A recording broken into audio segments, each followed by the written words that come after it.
యోగాతో బరువు తగ్గటం సులభం కేవలం 21 రోజుల్లో.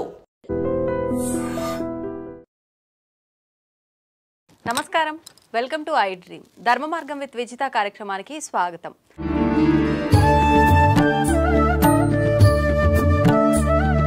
ప్రస్తుత సమాజంలో మనిషికి ఓర్పు అనేది ఎంత అవసరం. పెద్దవాళ్ళు చెప్తూ ఉంటారు, మనిషికి ఓర్పు సహనం అనేది ఖచ్చితంగా ఉండాలి అని చెప్పి.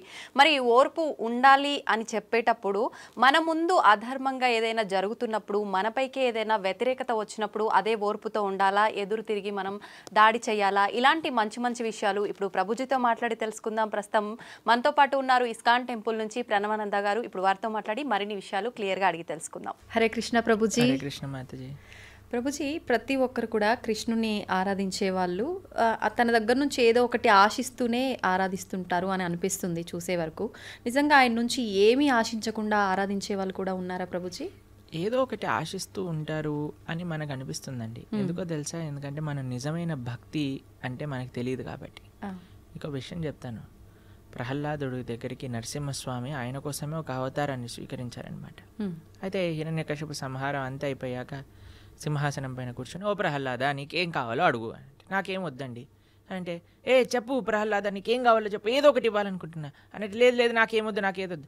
అడుగుతావా లేదా అంటే, నువ్వు ప్రశాంతంగా ఉండయ్యా నాకేదొద్దు అని నరసింహస్వామికే నచ్చి చెప్తున్నాడనమాట ప్రహ్లాదుడు. చిట్ట చివరికి ఏదో ఒకటి అడగాల్సిందే, నువ్వు ఏదైనా అడగాల్సిందే, అడగంది నేను వెళ్ళను అని అంటే, సరే మా నాన్నని క్షమించేసేయి అని అడుగుతాడనమాట. చూడండి, భక్తుడికి చిట్ట చివరికి ఏదన్నా అడగాలి. వాళ్ళ నాన్నగారు ఎన్ని చేశాడండి ఈయనని తేళ్లతో కరిపించాడు, ఏనుగులతో తొక్కించాడు, సముద్రంలో పడేయించాడు, పర్వతంపై నుంచి కిందికి పడించాడు, విషం ఇచ్చాడు, చంపాలని చూశాడు. ఏం చేసినా సరే చిట్ట చివరికి కోరుకో అంటే మా నాన్నని క్షమించేసే అన్నాడు. ఇది ఒక భక్తుడి యొక్క లక్షణం ఎలా ఉంటుంది. ఈరోజు మేము కుంతి మహారాణి యొక్క ప్రార్థనలు చదువుతున్నాం భాగవతంలో. ఆవిడ ఒక కోరిక అడుగుతుంది. కృష్ణుని ఏమంటుంది తెలుసా అండి? అయ్యా నాకు ఇంకా ఇంకా కష్టాలు ఇవ్వు జీవితంలో అని అడుగుతుంది. ఎందుకయ్యా కష్టాలు ఎందుకు అని అంటే, కష్టాలు నువ్వు చాలా బాగా గుర్తొస్తావు, నీ గుర్తు మంచిగా ఉన్నప్పుడైతే నువ్వు గుర్తురావు కదా, కష్టాలు ఉన్నప్పుడు నేను నిన్ను వేడుకుంటా, కాబట్టి ఇంకా ఇంకా కష్టాలు ఇవ్వు నాకు అని చెప్తుంది కుంతి మహారాణి. ఇది నిజమైన భక్తి అని అంటే. కాబట్టి భగవంతుడి యొక్క భక్తి అని ఎప్పుడైతే ఉంటుందో, భక్తి ట్రాన్స్లేట్స్ టు ప్రేమ. ప్రేమ, నిజమైన ప్రేమలో అండి వేరే వాళ్ళ దగ్గర నుంచి మనం ఏం తీసుకోవాలి అని అనుకోం, మనం ఏమి ఇవ్వాలి అని ప్రయత్నం చేస్తాం. మా గురువుగారు ఒక విషయం చెప్తారు, love means service, love means sacrifice అని అంటారు. ప్రేమ అంటే త్యాగం, ప్రేమ అంటే సేవ. కాబట్టి ఎక్కడైతే ప్రేమ ఉంటుందో అక్కడ స్వపేక్ష ఉండదన్నమాట, నిరపేక్ష భావనతో ఉంటుంది. కాబట్టి భక్తి అని అంటే ఏమీ భగవంతుడి దగ్గర అడగాల్సిన అవసరం లేదండి. ఎందుకంటే ఒక తల్లికి పిల్లవాడికి ఏమేం కావాలో అన్నీ తెలుస్తుంది. అలానే మనకి పరమాత్మ తండ్రి, మన పరమాత్మ తల్లి అని అనుకున్నాం అనుకోండి, మనం ఏమీ కూడా ఆశించాల్సిన అవసరం లేదు. ఆ భావన పెంచుకోవటమే భక్తి అని అంటే.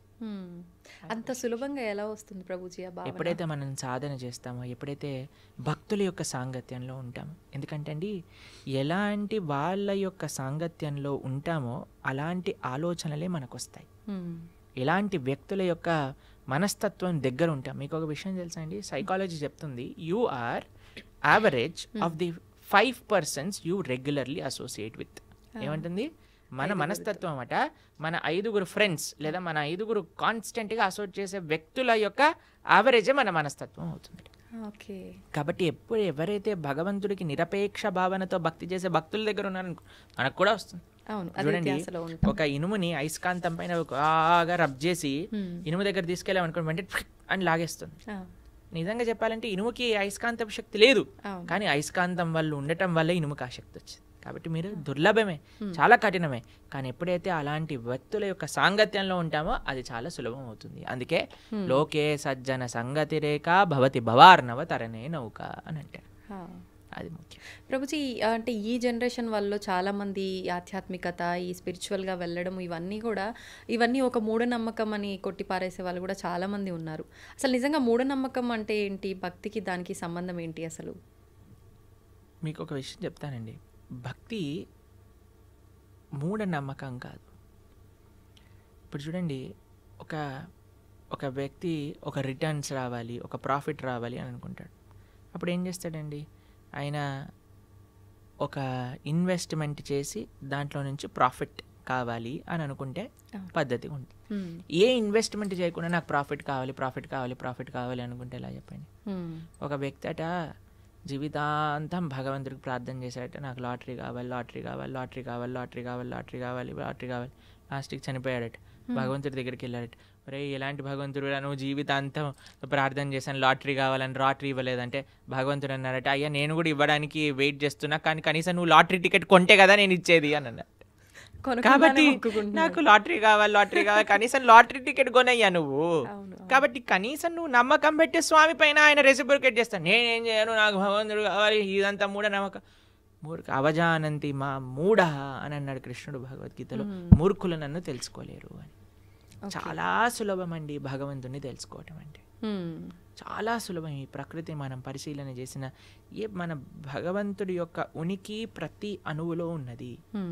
ఎవరికి తెలుస్తుంది? ఎవరైతే వినయంతో ఉంటారో వాళ్ళకి తెలుస్తుంది. విద్య వినయేన శోభతే. విద్య వినయాన్ని ఇవ్వాలి, అంతేకాని మూర్ఖత్వాన్ని పెంచకూడదు మనిషి లోపల. ఇప్పుడు చూడండి, మీకు మన శ్రీహరికోటలో మన శాటిలైట్ సెంటర్ ఉంది తెలుసు కదా. వాళ్ళు ఏ శాటిలైట్ లాంచ్ చేసే ముందైనా వెంకటేశ్వర స్వామి దర్శనం చేసుకుంటారు. తెలుసా మీకు? తెలీదు ప్రభుజీ. వెంకటేశ్వర స్వామి దగ్గరికి వెళ్ళి పూజలు చేస్తారు. ఆ సూలూరుపేటలో అమ్మవారు ఉంటుంది ఒక ఆవిడ, ఆ శ్రీహరికోట దగ్గర, ఆవిడ దగ్గరికి వెళ్ళి పూజలు చేస్తారు. దాని తర్వాత శాటిలైట్ ని లాంచ్ చేస్తారు. అంత పెద్ద సైంటిస్టులు కూడా భగవంతుడా నా ప్రయత్నం నేను చేశాను, నీ దయ కూడా ఉంచనివ్వు. మనకి భక్తిలో ఇదే ముఖ్యం అండి. ఇప్పుడు మనం కార్తీక మాసంలో మాట్లాడుకుంటున్నాం. కార్తీక మాసంలో దామోదరుడు యొక్క వ్రతం అంటారు, కార్తీక దామోదర వ్రతం అంటారు. దామోదర్ని కృష్ణుడిని కట్టేటప్పుడు యశోదమ్మ 2 అంగుళాలు తక్కువ పడేది, మళ్ళీ ఇంకా తాడు తెచ్చేది, 2 అంగుళాలు తక్కువ వచ్చేది. ఇంట్లో గోశాలలో ఉండే తాడంతా తీసి కట్టడానికి ప్రయత్నం చేసింది, అయినా సరే 2 అంగుళాలు చివరికి ప్రార్థన చేసింది, కృష్ణ ఇంత ప్రయత్నిస్తున్నారా నేను అని. అమ్మ అలసిపోవటం చూసి కృష్ణుడు కట్టబడ్డాడు. ఆ 2 అంగుళాలు ఏంటి తక్కువ అంటే మన ప్రయత్నం, భగవంతుడి యొక్క కృప. 2 ఉండాలి భగవంతుని పొందాలి అని అంటే. మన ప్రయత్నం, స్వామి యొక్క కృప. కాబట్టి ఎప్పుడైతే నువ్వు నీ శ్రద్ధ పెట్టు, ఫస్ట్ కొద్దిగా ఇన్వెస్ట్మెంట్ చేయి, దాని తర్వాత భగవంతుడున్నా లేదు నేను మూర్ఖంగా చేస్తాను అని అంటే నీ ఇష్టం, ఎవరి కర్మ వాళ్ళకే బాధ్యత లేదండి. కాబట్టి మూఢనమ్మకానికి భక్తికి సంబంధం లేదండి. భక్తి is very scientific, very logical, very emotional, very spiritual process అన్నమాట. కాబట్టి ఎవరైతే భక్తి మార్గంలో ఉంటారో, నాకు తెలిసిన ఎంతోమంది డాక్టర్లు, మీకు ఒక విషయం ఆశ్చర్యపోతారు. మేము ఒకసారి ఒక డివోటీ డాక్టర్ దగ్గరికి వెళ్ళామన్నమాట, ఏదో చూపించుకోవడానికి. అయితే ఆయన టేబుల్ పైన ఒక పెద్ద బోర్డు ఉంది, దాంట్లో ఏం రాసిందంటే I treat and God heals అని రాసాం. అంటే నేను ట్రీట్మెంట్ చేస్తాను కానీ నయం చేసేవాడు మాత్రం దేవుడు. మంచిగా ఉంది. కాబట్టి ఆ భావన అందరికి ఉండాలండి. కాబట్టి భగవంతుడి పైన నమ్మకం మూఢనమ్మకం కాదు, భగవంతుడి పైన నమ్మకం నిజమైన నమ్మకం, వర్త్ ఇన్వెస్టింగ్, ఆ ఫెయిత్ అనేది. కాబట్టి ముందు మనం శ్రద్ధ పెట్టాలి. మనకి భగవంతుడు ఇచ్చే ప్రేమను ఎప్పుడైతే మనం పొందుతామో దానికి ఇంకొక ఇదంటూ ఉండదన్నమాట. ఒకసారి ఒక డాక్టర్ చెప్పాడు, ఒక ఆయన హైసీలోకి తీసుకెళ్తుంటే కృష్ణారామ గోవింద రక్షించి తండ్రి అన్నట్టు, నేను ట్రీట్మెంట్ చేస్తుంటే దేవుడికి ఎందుకు ప్రార్థన చేస్తున్నాను, నువ్వు కాపాడేది నేను అని అంటే ఆయన అన్నాడట, అయ్యా నీ హాస్పిటల్లో చనిపోతారా జనాలు అంటే చాలా మంది చంపేస్తున్నావు కదా నువ్వు అన్నాడు. నేను చంపట్లేదు, నేను జస్ట్ బతికిస్తాను. బతికించినప్పుడు చంపేవాడివి కదా నువ్వే, 2 రెస్పాన్సిబిలిటీ తీసుకోను. లేదన్న నోరు మూసుకొని వెళ్ళు, మా కృష్ణుడు కాపాడుతాడు, మారే కృష్ణ రాకే కృష్ణ మారేకే. భగవంతుడు బతికించాలి అంటే బతుకుతాడు, భగవంతుడు తీసుకెళ్ళాలి అనుకుంటే ఆయన పిల్లలు తీసుకెళ్తాడు అని అన్నారు. అప్పుడు డాక్టర్ కొద్దిగా వినయం వచ్చిందనమాట. కాబట్టి మనం ఎప్పుడైనా వినయంతో ఉండాలి. శ్రద్ధావాన్ లభతే జ్ఞానం, శ్రద్ధ పెట్టు నీకు జ్ఞానం వస్తుంది, భగవంతుడు ఎవరు ఏంటి అనే విషయాలన్నీ తెలుస్తాయి.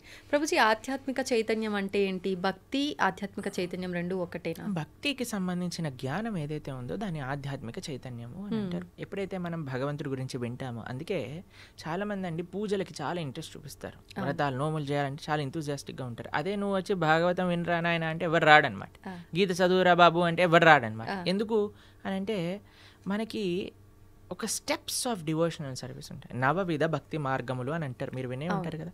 మన ఛానల్లో ఒక ప్రవచనం ఉన్నది 9 భక్తి మార్గాల పైన. అందులో ప్రహ్లాదుడు వాళ్ళ నాన్నగారికి చెప్పినప్పుడు, ప్రహ్లాద హాస్టల్లో ఏం చదువుకున్నావు అని అంటే ప్రహ్లాదుడు అన్నాడు, చదివించి నను గురువులు చదివి తిని సకల శాస్త్రములు చదువులలో మరొమమెల్ల చదివి తిని తండ్రి అని ప్రహ్లాదుడు అన్నాడు అనమాట. అయ్యా నన్ను గురువులు చదివించారు, నేను సకల శాస్త్రములు చదువుకున్నాను, ఆ చదువులలో మర్మం అంటే ఎసెన్స్ ఆఫ్ స్క్రిప్చర్స్ నేను నేర్చుకున్నాను అంటే చాలా ఆనందపడతాడండి హిరణ్యకశిపు. అంటాడు ఏంటి అసారాంశమో చెప్పు ప్రహ్లాద అని అంటే, శ్రవణం కీర్తనం విష్ణు స్మరణం పాద సేవనం అర్చనం వందనం దాస్యం సఖ్యం ఆత్మనివేదనం. ఆయన అంటాడు శ్రవణం కీర్తనం విష్ణో స్మరణం పాదసేవనం. శ్రవణం అంటే ఫస్ట్ స్టెప్ ఆధ్యాత్మిక భక్తి మార్గం లేదన్నా ఉంటే భగవంతుడి గురించి వినటం, ఇది గుర్తుపెట్టుకో. శ్రవణం, దాని తర్వాత కీర్తనం అంటే భగవంతుడి యొక్క నామ జపం చేయటం. ఇప్పుడు మేము వచ్చేటప్పుడు భగవన్ నామం జపం చేసుకుంటే ఈరోజు ఏకాదశి కదా, 64 మాలలు చేస్తామని అందరం భగవన్ నామ స్మరణ చేస్తూ ఉండాలి. ఫస్ట్ ఎందుకు నేను జపం చేస్తున్నా, ఎందుకంటే జపం చేయటం భగవంతుని తెలుసుకోవటానికి అత్యంత ముఖ్యమైన మార్గము అని మనం విన్నాం కాబట్టి జపం చేస్తాం.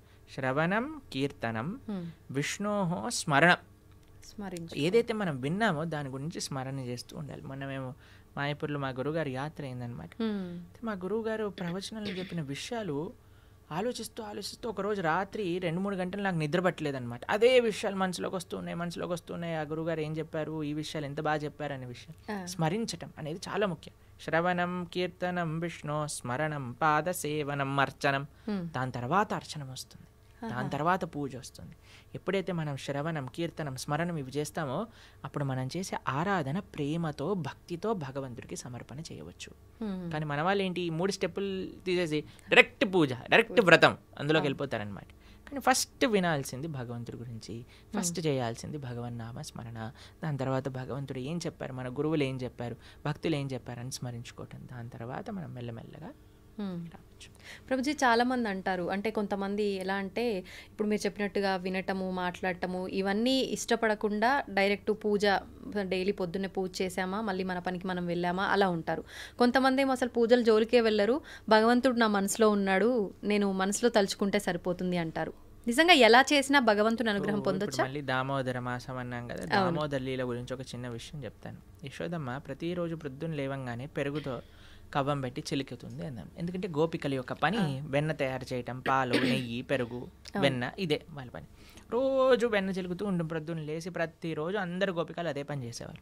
ఏం చేసేవాళ్ళు తెలుసా అండి, కేవలం వెన్న చిలికేవాళ్ళు కాదు, నోటితో కృష్ణుడి గురించి పాడుతూ ఉండేవారు అనమాట. హే కృష్ణ హే గోపాలక హే కృపాజరనిదే హే సింధు కన్యాపతే హే కంసాంతక హే గజేంద్ర కరుణా పారీన హే మాధవ అని భగవంతుడి గురించి పాడుతూ భగవంతుని స్మరిస్తూ ఉండేవారు. అరే కృష్ణుడు ఇంత చిన్న పిల్లవాడైనప్పుడు పూతని సంహరించాడు, దాని తర్వాత తృణావర్తిని సంహరించాడు, అరే బ్రహ్మాండములన్నీ కూడా నోట్లో చూపించారు, ఏంటి కృష్ణుడి యొక్క మాయ, అలా స్మరిస్తూ వాళ్ళు చేసే పని చేస్తుండేవారు. కానీ మనసు మాత్రం కృష్ణుడి పైన ఉండేది, నోటి ద్వారా భగవంతుడి యొక్క నామస్మరణ. కాబట్టి మన డ్యూటీ మనం చేయాలి, మన రెస్పాన్సిబిలిటీస్ మనం చేయాలి. కానీ ఎలా చేయాలి, భగవంతుడి కోసం చేయాలి, భగవంతుడిని స్మరిస్తూ చేయాలి, భగవన్ నామం చెప్తూ చేయాలి. అది ఓకే ప్రభుజీ, ఎలాగూ కార్తీక మాసం కదా, ప్రతి ఒక్కరు కూడా అసలు ఎప్పుడు పూజ చేయని వాళ్ళు కూడా ఈ మాసంలో ఆధ్యాత్మికంగా చాలా దగ్గరగా ఉంటారు. ఆలయాలకు వెళ్ళటం కానీ, ఇంట్లో నిత్య దీపారాధనలు కానీ. ప్రత్యేకించి కృష్ణుని ఆరాధించే వాళ్ళు ఏ రకంగా ఆరాధిస్తే ఆయన అనుగ్రహం? కార్తీక మాసంలో దామోదరుడి యొక్క ఆరాధన చాలా విశేషం. కార్తీక మాసం వ్రతాన్ని ఊర్జ వ్రతము అని అంటారు. అంటే మన లోపల తేజస్సుని, శక్తిని, ఆనందాన్ని పెంచే వ్రతం అనమాట. ఎందుకంటే ఇది సాక్షాత్తుగా రాధారాణి యొక్క స్వరూపము అని మా సాంప్రదాయంలో బృందావన కృష్ణ భక్తి మార్గంలో చెప్తూ ఉంటారనమాట. ఎందుకు అని అంటే మీరు చూడండి, ఎప్పుడు కృష్ణుడి పక్కనే రాధారాణి ఉంటుంది. మనం చెప్పటం కూడా రాధే కృష్ణ అని అంటాం, సీతారామ అని అంటాం, లక్ష్మీనారాయణ అంటాం. రాధే కృష్ణ అని అన్నప్పుడు రాధా కృష్ణ. కృష్ణుడు భగవద్గీతలో ఒక విషయం చెప్తారు, మాసాన మార్గశీర్షోహం అని అంటారనమాట. మాసములలో నేను మార్గశీర్ష మాసాన్ని అని అంటాడు. మార్గశీర్ష అంటే డిసెంబర్లో వచ్చే ధనుర్మాసం అని అంటారు చూడండి, అది మార్గశీర్ష మాసం. మార్గశీర్షం ముందు వచ్చేది కార్తీకం. కృష్ణుడు మార్గశీర్షం అయితే రాధారాణి కార్తీకం అనమాట. కాబట్టి కృత్తిక అనేది రాధారాణి యొక్క పేరు అనమాట. కాబట్టి కార్తీక మాసంలో చాలా విశేషం. బృందావనంలో అయితే మీరు అడుగు వేయడానికి కూడా ప్లేస్ ఉండదు. బృందావనం ఊరు బయట వెహికల్స్ అన్ని ఆపేస్తారు, అంత రష్ ఉంటుంది. ఎందుకంటే బృందావనంలో పరిక్రమ, బృందావనంలో దామోదరు యొక్క నేతి దీప సమర్పణ, దామోదర అష్టక పారాయణ, బ్రహ్మముహూర్తంలో లేవటం, స్నానాది కార్యములు ఆచరించడం, ఇవన్నీ చాలా విశేషం అనమాట. ప్రభుజీ, ప్రతి ఒక్కరికి కూడా ఓర్పు అనేది ఉండాలి, సహనం ఉండాలి, ప్రతిదానికి ఆవేశపడకూడదు, ఎదుటివారు ఏదైనా అన్నప్పుడు మనం ఆలోచించి మాట్లాడాలి అని చెప్తూ ఉంటారు పెద్దవాళ్ళు. అసలు ఓర్పు సహనం గురించి భగవద్గీతలో ఏం చెప్పబడి ఉంది? చాలా చాలా విషయాలు భగవద్గీతలో ఓర్పు సహనం గురించి చెప్పారు. అయ్యా, ఏదైనా సరే సమంగా చూడు. అది నష్టమైనా సరే, లాభమైనా సరే, మంచి అయినా సరే, చెడైనా సరే, మానమైనా సరే, అపమానమైనా సరే, తథా మాన అపమానయోహో సమదృష్టి కలిగిన వాడే నిజమైన ధీరుడు, ముని అని చెప్తూ ఉన్నాడనమాట కృష్ణుడు భగవద్గీతలో. ఎందుకంటే అండి, మనకి సమత్వం చాలా అవసరం. కంట్రోలింగ్ ద ఎమోషన్స్ అనేది చాలా అవసరం. మీకు ఒక విషయం చెప్తాను, చాలా ఈజీ కాదండి, చెప్పినంత ఈజీ కాదు. దానికి మన లైఫ్ స్టైల్ చేంజ్ చేసుకోవాలి. మనం ఎప్పుడైతే రాజసీకమైన వ్యక్తులతో, వస్తువులతో, ఆహారంతో మనం అసోసియేట్ అవుతామో అప్పుడు అది మనం ఎమోషన్స్ని కంట్రోల్ చేసుకోలేమన్నమాట. ఎప్పుడైతే మనం సాత్వికంగా ఉంటామో, ధార్మికంగా ఉంటామో, మీకు ఎగ్జాంపుల్ చెప్పానో లేదో నాకు తెలీదు. ఒకసారి మేము ఒక స్టూడియో నుంచి వస్తున్నప్పుడు ఒక వ్యక్తి మాతో పాటు నడుస్తూ వస్తున్నప్పుడు ఒక ఆయన పరిగెత్తుకుంటూ ఫాస్ట్గా నడిచేసరికి ఈ వ్యక్తిని భుజాలపైన ఇలా డాష్ అయిందనమాట. కింద పడిపోయాడు. కింద పడిపోయి లేసాడనమాట. లేసేసి నా దగ్గరికి వచ్చి, ప్రభుజీ నేను, అప్పుడు ఆయన మాల వేసుకున్నాడు. అయితే ఆయన చెప్పాడు, ప్రభుజీ నేను మాత్రం మాల వేసుకొని ఉంటే వీడు ముక్కు పలిగేది అని అన్నాడు అనమాట. అయితే అన్న, చాలా మంచివాడు అయ్యా, నువ్వు సంవత్సరం పాటు మాల వేసుకొని ఉండు, ఎంతమంది ముక్కులు రక్షింపబడతాయి నువ్వు మాలలో. ఎందుకంటే ఆయన ఏమనుకున్నాడు, అరే నేను ఇప్పుడు మాల వేసుకున్నా, బొట్టు పెట్టుకున్నా, ఇలాంటి వస్త్రాలు వేసుకున్నా, కాబట్టి నేను అనవసరంగా కోపం తెచ్చుకోకూడదు అనే ఒక భావన మనసు లోపల ఉంది. అదే మాల లేకపోయింటే వాడు ముక్కు పలిగిపోయేది. పెద్ద యుద్ధం అక్కడ.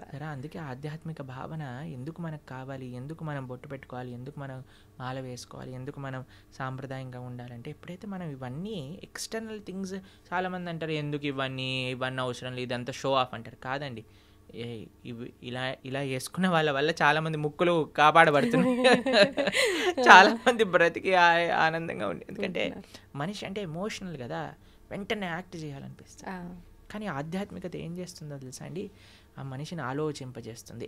ఇప్పుడు చూడండి, ఆ వ్యక్తి నడుస్తున్నాడు, వీడు ఏదో త్వరలో ఉన్నాడు కాబట్టి వీడిని డాష్ ఇచ్చి వీడి కింద పడిపోయాడు. వాడు తప్పేమన్నా ఉందా? ఇంటెన్షనల్గా కాదు, ఎవరు చెయ్యరు. కాబట్టి జీవితంలో చాలా ఇలాంటివి ఉంటాయండి.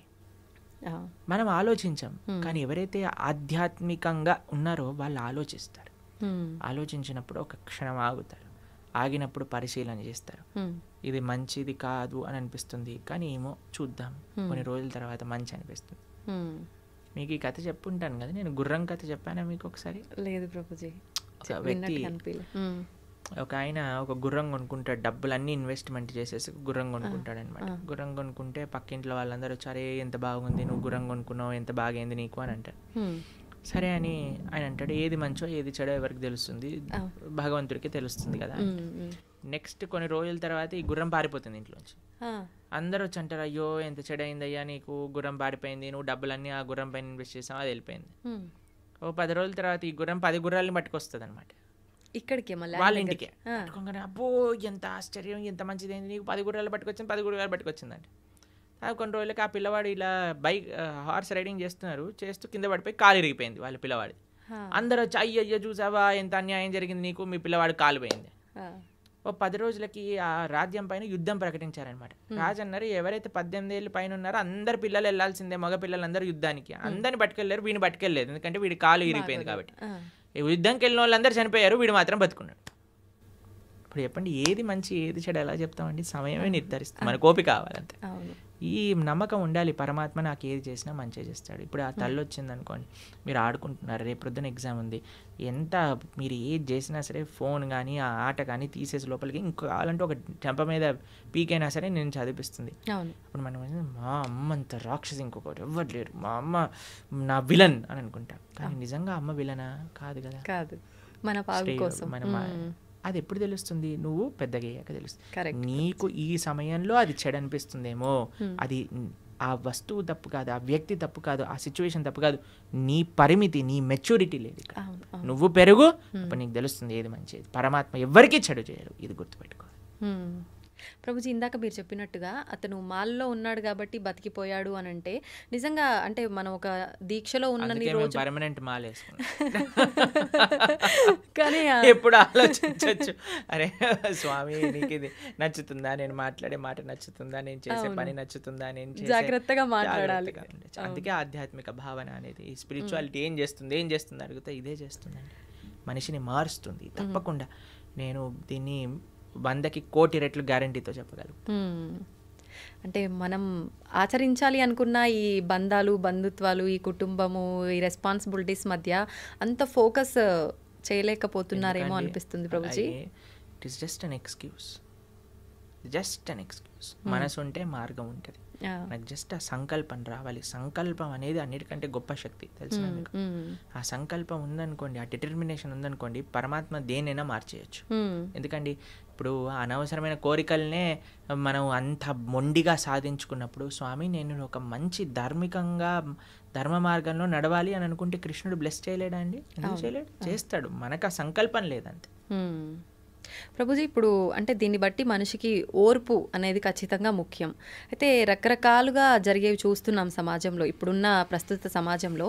అటువంటి సమయంలో మన కళ్ళ ముందు చెడు జరుగుతున్నా కూడా అంటే మనం కాలమే దానికి ఒక ఆన్సర్ ఇస్తుంది అని మనం సైలెంట్గా ఓర్పుతో ఉండాలంటారా, ఎదురు తిరగొచ్చు అంటారా? దీని గురించి ఏం చెప్తారు?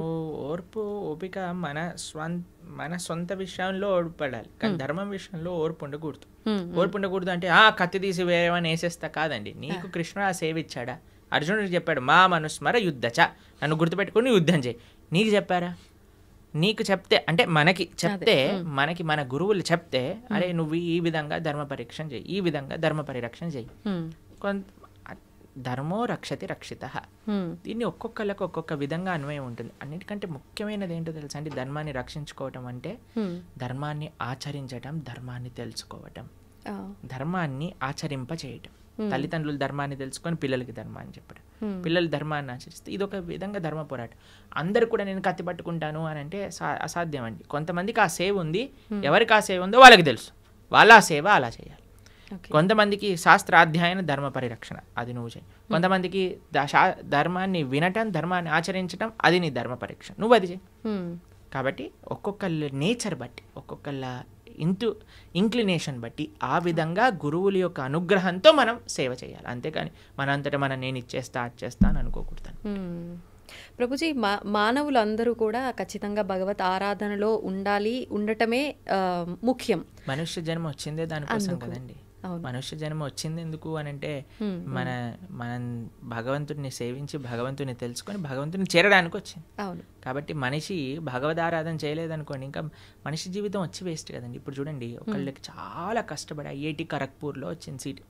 వాడు వచ్చాక నేను క్యాంటీన్కి వెళ్తాను, నేను సినిమాకి వెళ్తాను, నేను అక్కడికి వెళ్తే ఒరే ఇంత కష్టపడి ఐఐటికి వచ్చిందిరా, చదువుకోరా అని చెప్తా. అంతే కదండి, అవునా కదా? కాబట్టి ఐఐటీలో సీట్ వచ్చినప్పుడు ఏం చేయాలి? వాడు చాలా జాగ్రత్త చదువుకోవాలి. ఎందుకంటే దానికి ఉన్న అస్తిత్వమే అది. అంతే, మనుష్య జన్మకుండే అస్తిత్వమే భగవంతుని తెలుసుకోవటం. దాతో బ్రహ్మ జిజ్ఞాస. భగవంతుడు బ్రహ్మమెవరు, భగవంతుడు ఎవరు తెలుసుకొని ఆ భగవంతుని సేవించడమే మనుష్య జన్మ యొక్క సార్థకం చేసుకున్నట్టు. కాబట్టి మనిషి ఆ పని చేయకపోతే ఇంకా పశువు జన్మ వచ్చినా మేలండి, మనిషి జన్మ వచ్చి కానీ ఇది చేయకపోతే అది.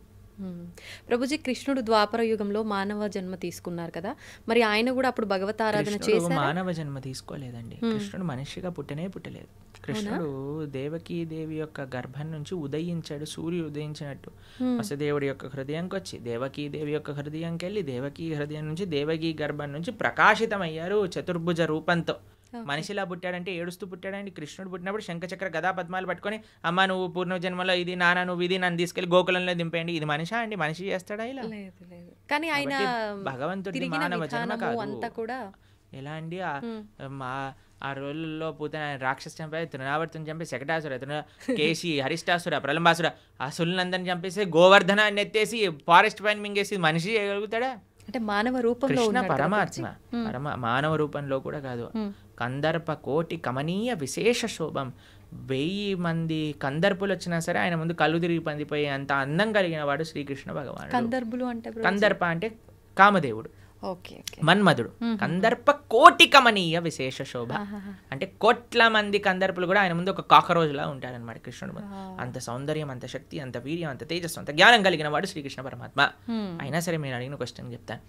బృందావనంలో కృష్ణుడి పట్ల ఎంత ప్రేమ ఉండేది వ్రజవాసులకి అని అంటే, ఏదన్నా సంహరించిన, ఇంత పెద్ద పూతన అనే రాక్షసిని సంహరించిన చిట్ట చివరికి వాళ్ళ అమ్మ తీసుకొచ్చి ఆవు తోక తీసుకొని కృష్ణుడికి దిష్టి తిప్పి, అయ్యో మా తామకి దిష్టి తగిలింది కదా, నారాయణుడు రక్షింపుగాక. ఇప్పటికీ మీరు బృందావనంలో నందగావ్ అనే ప్రదేశానికి వెళ్తే నంద మహారాజ్ ఆరాధన చేసిన శేషశాయి విష్ణు యొక్క మూర్తి అక్కడ కనిపిస్తుంది అనమాట. ఆ శేషశాయి విష్ణు యొక్క మూర్తిని నంద మహారాజ్ ప్రతి నిత్యము ఆరాధన చేస్తూ ఉండేవారు. కృష్ణుడి యొక్క కాంక్ష కోసం ఒక నరసింహస్వామిని కూడా, ఆయనే నరసింహుడు, ఆయనకు ప్రార్థించారు, ఓ నరసింహ మా పిల్లవాడిని కాపాడు, ఓ నరసింహ మా పిల్లవాడిని కాపాడు. ఇప్పటికీ నంద మహల్కి వెళ్తే ఆ నరసింహస్వామి, ఆ విష్ణుమూర్తి కనిపిస్తారు అనమాట. ప్రభుజీ, కృష్ణుడు లీలల విషయానికి వస్తే రకరకాల లీలలు అంటే ఆయన ఒక పర్పస్ మీద అక్కడ జన్మ తీసుకున్నా, అక్కడ ఉన్నా కూడా ఈ లీలలన్నీ ఎందుకు అంటే మనకి ఏం తెలియజేయడం కోసం చూపించారు? కోసం ఈ లీలలు చేసింది. ఆయనకి పాపం ఆయన చాలా పనులున్నా అన్న వదిలిపెట్టేసుకొని ఇక్కడికి వచ్చాడు. ఎందుకోసము అని అంటే, ఇప్పుడు చూడండి మన పరమాత్మకి ఎంత, చాలా మంది అడుగుతారు, ఏంటి మీ దేవుడికి ఇన్ని లీలలేంటి, అవతారాలేంటి, మా దేవుడు మాత్రం ఎక్కడో పైన స్వర్గానికి అక్కడ ఉంటాడు, అక్కడ నుంచి అన్ని చూసుకుంటాడు. ఇప్పుడు చూడండి ఒక వ్యక్తి ఉన్నారు, ఆయన ఇప్పుడు మీకే చెప్తానండి. మనం ఒక సుడిగుండంలో ఒక వ్యక్తి పోతున్నాడు అనుకోండి, కాపాడండి కాపాడండి కాపాడండి అని నడుస్తాం. కానీ మనం వెళ్తామా, వదిలేయండి, ఏదైనా తాడుందా అని ఎత్తుకుతాం. తాడేస్తాను అనుకోండి, తాడేస్తే నేను సేఫ్గా ఉండాలి, వాడు సేఫ్గా ఉండాలి. ఎందుకంటే వాడికి మనకి పెద్ద సంబంధం లేదు కాబట్టి ఏం పర్వాలేదు. ఇప్పుడు మేము మాయాపూర్లో ఉన్నాం అనమాట. మాయాపూర్ నుంచి వస్తున్నాం కోల్కతా, అక్కడ నుంచి ఇక్కడికి వచ్చాం. అయితే అక్కడ ఒక ఆయన చెప్తున్నారు, ఒక డివోటీ వాళ్ళ మాయాపూర్లో గంగా నది ఫ్లడ్స్ వచ్చినప్పుడు ఏమైందట అంటే, బోట్ టాపులు అయిపోయింది అనమాట. బోట్ పడిపోయింది, రివర్స్ అయిపోతే ఒక చిన్న పిల్లవాడు నీళ్ళలో పడిపోయాడు, దొరకలేదు. అయితే ఆ పిల్లవాడు పొయ్యాడు, నీళ్ళలో పడిపోయిన మరుక్షణమే వాళ్ళ అమ్మకి హార్ట్ అటాక్ వచ్చి ఆవిడ కూడా పోయింది అనమాట. నా పిల్లవాడు పోయాడు అనే షాక్లో. అంటే అంత ప్రేమ, అంత అటాచ్మెంట్ అనమాట. పరమాత్మ మనం సంసారంలో పడిపోయి ఇబ్బంది పడుతున్నాము అన్న మరుక్షణం ఆయన కూడా సంసారంలోకి దుంకేశాడు అనమాట.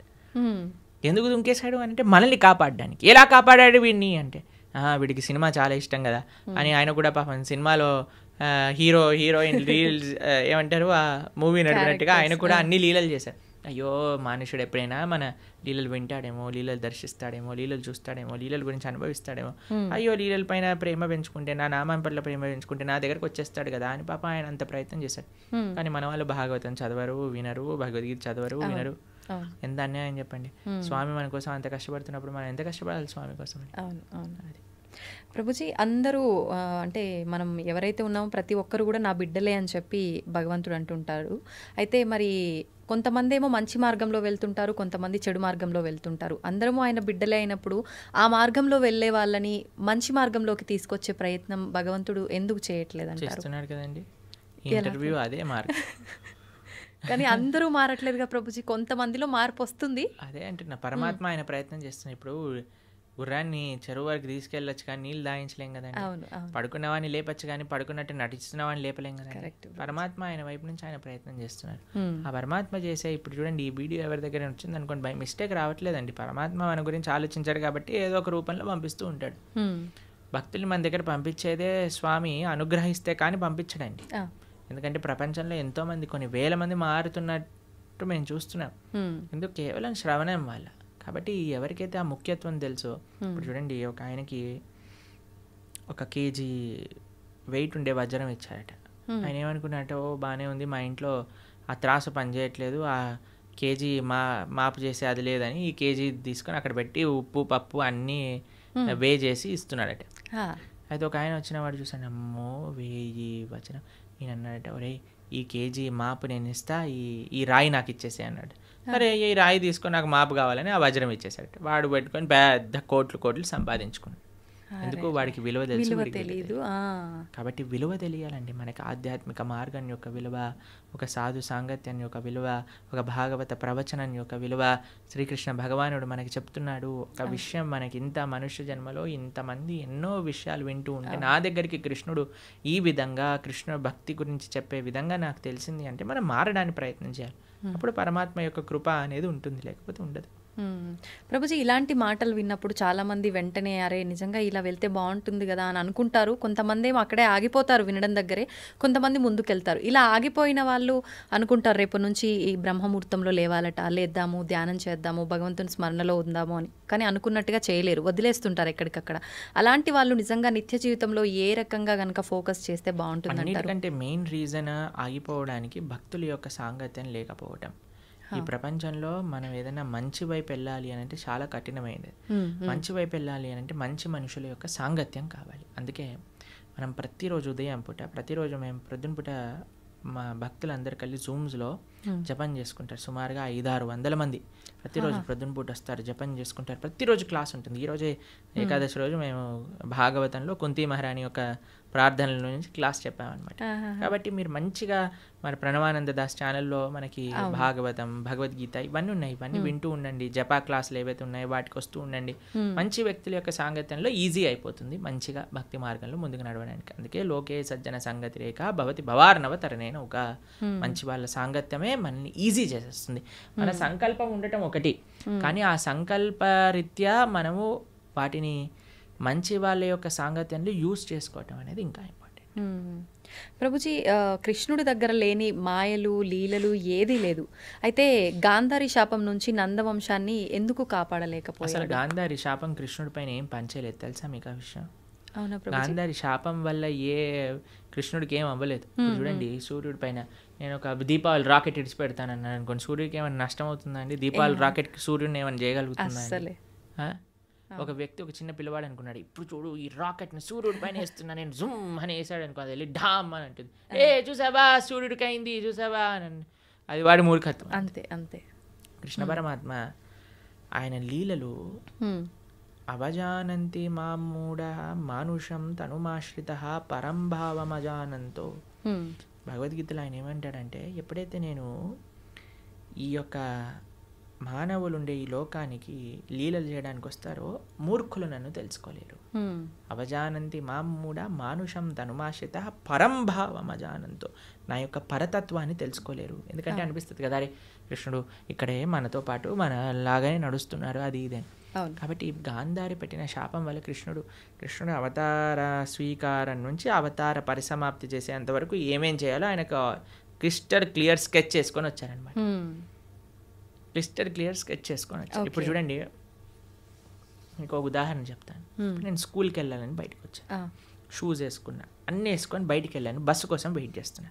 అంత లోపల పక్కింటి వాళ్ళు కూడా వాళ్ళు బైక్లో వెళ్తారండి స్కూల్కి, వాళ్ళు వెళ్తున్నారు, నిన్ను కూడా దింపేస్తాను అన్నాను అనుకోండి, సరే ఎలా ఉన్నా బస్సు రావడానికి టైం ఉంది కదా, వీళ్ళు ఎలా వెళ్తున్నారు కదా ఎక్కేసి మనం వెళ్ళిపోయాం. ఇప్పుడు ఆ వ్యక్తి దింపేశాక ఈరోజు నేనే స్కూల్కి తీసుకొచ్చాను, లేకపోతే వాడు రాకపోతుండే అన్నాడు అనుకోండి, ఏమన్నా ఉందా? ఆల్రెడీ స్కూల్కి తయారయ్యాడు, బస్సు కోసం వెయిట్ చేస్తున్నాడు, బస్సు వచ్చే లోపల వెయిట్ చేస్తున్నారు కదా, ఈయన ఎలా వెళ్తున్నాడు కదా అని వెళ్ళాడు, అంతే కదండి. అలానే పరమాత్మ ఈ విధంగా అవతార పరిసమాప్తి జరుగుతుంది, ఈ విధంగా యదువంశం పరలోకానికి వెళ్ళిపోతుంది అని అన్ని ప్లాన్ ఉంది. గాంధారి నువ్వు నశించుగాక, సరేలే ఎలాగనో ప్లాన్లో ఉంది కదా, ఈవిని కూడా స్వీకరిద్దాం, ఈ మాటలు కూడా స్వీకరిద్దాం అని పరమాత్మ స్వీకరించాను. అంతేగాని గాంధారి శాపం వల్లే అయింది సూర్యుడికి పైన రాకెట్ వేసినట్టు. ఓకే, మన మూర్ఖత్వమే అవుతుంది. ఓకే ఓకే ప్రభుజీ, శ్రీకృష్ణ తులాభారం గురించి తెలుసు కదా, అయితే తులాభారంలో తులసికి చాలా ప్రాముఖ్యత ఉంటుంది. మరి మన నిత్య జీవితంలో మన మనుషులకి తులసి ప్రాధాన్యత ఏంటి ప్రభుజీ? బృందాయే తులసీ దేవ్యాయే ప్రియాయే కేశవస్య చ విష్ణుభక్తి ప్రదే దేవి సత్యవద్దై నమో నమః. శ్రీకృష్ణ ప్రేయసి, శ్రీకృష్ణకి అత్యంత గొప్ప భక్తురాలు తులసి మహారాణి. మనము చాలా జాగ్రత్తగా తులసి మహారాణి యొక్క ఆరాధన చేయాలి. చాలామంది అనుకుంటారు స్త్రీలు ఒక్కలే ఆరాధన చేయాలి, కాదండి. ప్రతి ఒక్కళ్ళు, పురుషుడైనా స్త్రీ అయినా పిల్లవాడైనా పెద్దవాడైనా వృద్ధుడైనా అందరూ తులసి మహారాణికి ప్రదక్షిణ చేయాలి.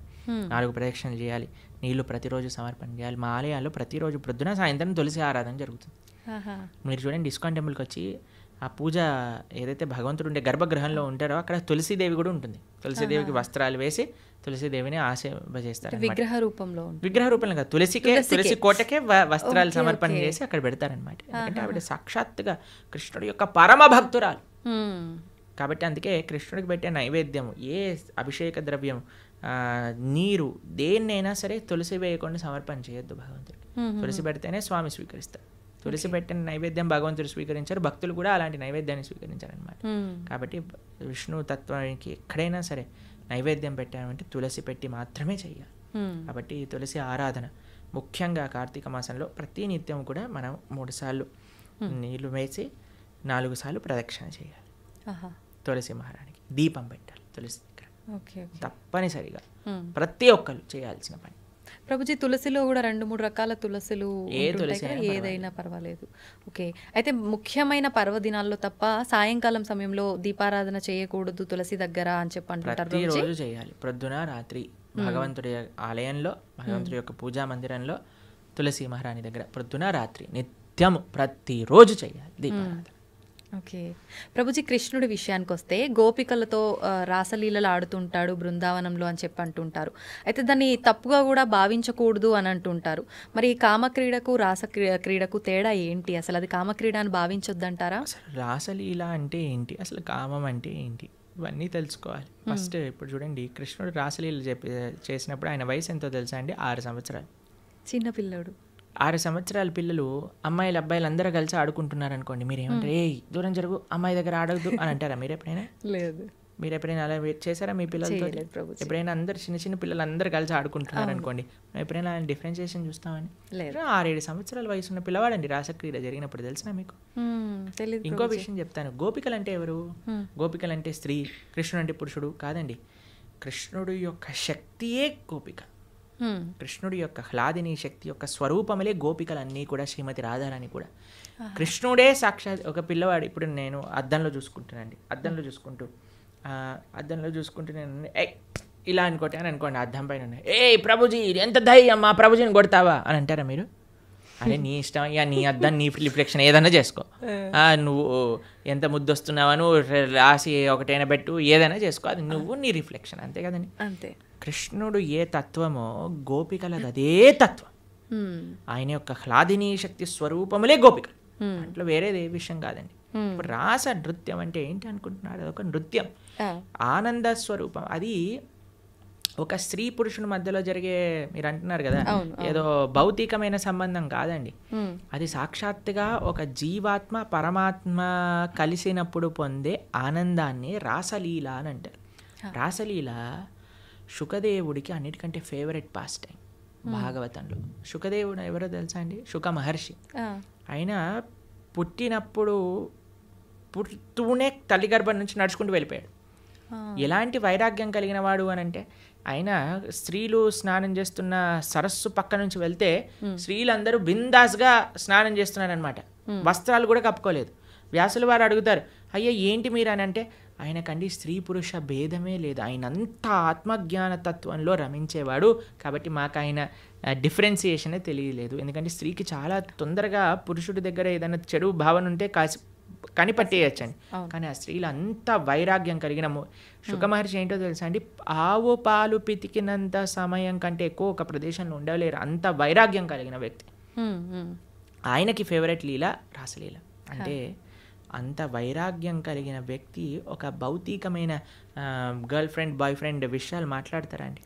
అది కూడా ఎవరి ముందు? పరీక్షిత్ నరేంద్రుని ముందు. వేలాది మంది ఋషులు యోగులు మునులు కూర్చొని శ్రవణం చేస్తున్న ఒక సభలో. కాబట్టి మనం రాసలి భగవంతుడి యొక్క తత్వాన్ని కమెంట్ చేయటం కంటే ముందు అసలు ఏంటి ఆ తత్వము అని చదువుకోవాలి. అందుకే మీ అందరికీ నేను చెప్పేది ఏంటంటే, భాగవతం వినండి, భాగవతం చదవండి. మన ఛానల్లో ప్రణవానంద దాస్ అనే ఛానల్లో 47 లెక్చర్లు శ్రీమద్ భాగవతం, కేవలం 47 గంటలు మీరు ఇస్తే కృష్ణుడి యొక్క పరిపూర్ణ తత్వం అనేది మనం అర్థమవుతుంది. అది మాత్రం మిస్ చేయకుండా చూడండి. కృష్ణతత్వం గురించి, మన సనాతన ధర్మం గురించి మొత్తం అర్థమవుతుంది. ఫస్ట్ నుంచి లాస్ట్ వరకు వినండి, మొత్తం క్లారిఫై అవుతుంది. ప్రభుజీ వైరాగ్యం అన్నారు కదా, చాలామంది వాళ్ళ లైఫ్లో కూడా అన్ని కష్టాల నుంచి తట్టుకోలేక ఇబ్బందులు పడి దాని నుంచి బయటికి రాలేక వైరాగ్యం చెందుతుంటారు. ఇంకా లైఫ్ వద్దు, ఎందుకు ఈ ఫ్యామిలీ లైఫ్, రకరకాలుగా. అలాంటి వైరాగ్యం నుంచి కొంతమంది డివోషనల్గా ఎక్కువ కనెక్ట్ అవుతుంటారు భగవంతుడికి. నిజంగా అది వైరాగ్యం వల్ల వచ్చిన భక్తి నిజమైన భక్తి అంటారు. ఈరోజే ఒకళ్ళు చెప్తున్నారు, ప్రభుజీ ఈ కష్టం వచ్చి ఉంటే నేను భక్తి మార్గంలోకి రాకపోయి ఉండేదాన్ని అని అంటున్నారు అనమాట. కాబట్టి కొన్నిసార్లు కష్టాలు కూడా మనం భగవంతుడి వైపు పంపిస్తూ ఉంటాయి. ఆనందం కూడా తీసుకెళ్తూ ఉంటుంది, కష్టం కూడా. ఏదైతే మనం భగవంతుడి వైపు తీసుకెళ్తుందో అది నిజమైన. మరి భక్తికి వైరాగ్యం అవసరమా అంటే అవసరం, కానీ వైరాగ్యమే భక్తి కాదు. ఇప్పుడు మన ఈ స్టూడియోకి రావాలి అంటే ఆ డోర్ ఓపెన్ చేయాలి. వైరాగ్యం అనేది డోర్ లాంటిది, అందులోపల నుంచి ప్రవేశిస్తే భక్తి మార్గం లోపలికి రాగలుగుతాం అనమాట. కాబట్టి వైరాగ్యం కావాలి. వైరాగ్య విద్య, నిజభక్తి యోగ, శ్రీ చైతన్య మహాప్రభు యొక్క ఉపదేశములలో వైరాగ్యము అని అంటే ఏదో ఫల్గు వైరాగ్యము కాదండి, నిజమైన వైరాగ్యం మనకు కావాలి. యుక్త వైరాగ్యము అని అంటారు. ఫల్గు వైరాగ్యము అని అంటే ఇప్పుడు చూడండి, శ్మశాన వైరాగ్యము అని అంటారు, ప్రసమ వైరాగ్యము అని. ఇదంటే ఎలా అంటే ఇప్పుడు చూడండి, శ్మశానంలో ఎవరైనా కాలిపోతున్నారనుకో, మనది కూడా అదే గతి కదా. ఇంటికి వచ్చాక ఏం చేసావు అంటే ఇడ్లీ వద్దు, నాకు పెసరట్టు కావాలి. ఏం వైరాగ్యం అండి, పోయేవాడికి ఇడ్లీ తిన్నా సాంబార్ తిన్నా ఒకటే కదండి. రెండోది ఏమనుకుంటుందట అంటే ఎవరైనా ప్రసవ వేదన ఊ అని అరుస్తున్నప్పుడు, అమ్మో నేను మాత్రం పిల్లల్ని కానీ ఇంత నొప్పి నేను భరించలేను. మళ్ళీ పెళ్లి చేసుకోగానే ఒక పిల్లోడు, రెండో పిల్లోడు, మూడో పిల్ల, నాకు కూతురు కావాలి, నాకు ఇంకో అలాంటివి అనమాట. అలాంటి వైరాగ్యం పనికిరాదు. వైరాగ్యం అంటే ఏంటి, నా దగ్గర ఉన్నదంతా కూడా భగవత్ సేవలో ఉపయోగిస్తా, యుక్త వైరాగ్యము. ఇప్పుడు మీకు ఒక విషయం చెప్తాను. నేను ఇలా వెళ్తున్నాను అనుకోండి, ఒక పర్స్ పడిపోయింది అనుకోండి, అమ్మయ్య దేవుడు నాకు ఈ విధంగా కరుణించాడు, డబ్బులు నాకు ఇచ్చాడని తీసుకోవటం ఒక విధి. రెండవది ఏంటి, అయ్యో నాది కాదు కదా వదిలేస్తాను, నేను ముందుకెళ్ళిపోతాను, ఇంకో విధి. లేదు మూడు, అరే పర్స్ పడింది విజిత గారు, ఎవరిదేనా అంటే అయిందే అండి ఇచ్చేయటం మూడో విధి. ఏది మంచిది అంటారు ఈ మూడిట్లో? అడిగి ఎవరిది అని ఇవ్వటమే, అంతే కదండి. దాన్ని యుక్త వైరాగ్యం అంటారు. ప్రతి ఒక్కటి తీసుకో, ఎవరికి చెందాల్సిందో వాడికి చెందించు. ఈ ప్రపంచంలో ఉన్నదంతా కృష్ణుడికి చెందిందే కాబట్టి ఆయనకి సమర్పణ చెయ్యి. అది నిజమైన వైరాగ్యం, నిజమైన భక్తి అని అంటే. నీ కోసం నువ్వు వాడుకోకు, పరమాత్మ కోసం ఉపయోగించు, దేశం కోసం ఉపయోగించు, ధర్మం కోసం ఉపయోగించు, భాగవతోత్తముల కోసం ఉపయోగించు, భగవంతుడి కోసం ఉపయోగించు. అది వైరాగ్యం.